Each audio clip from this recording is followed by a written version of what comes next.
ఇప్పుడు గ్రోమర్ మన ఓకే మీరు కదా దీనికి ఎట్లా వస్తుంది మీకు యూరియా ఎక్కడి నుంచి వస్తుంది శ్రీకాళ ఏ కంపెనీస్ నుంచి వచ్చాయి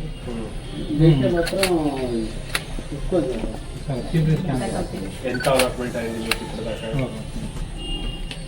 నిన్న మొన్న అయితే ఒక 6.5 చూద్దామా ప్రైవేట్ డీలర్స్ ఒక 1 వీక్ నుంచి 50-50 చేస్తున్నారు.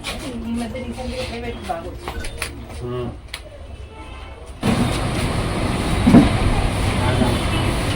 కాస్తున్నారు గారు ఇక్కడ వెళ్ళాను కదా అక్కడ ఎన్ని బస్తాలు యూరియా ఒకసారి చెక్ చేసుకోండి.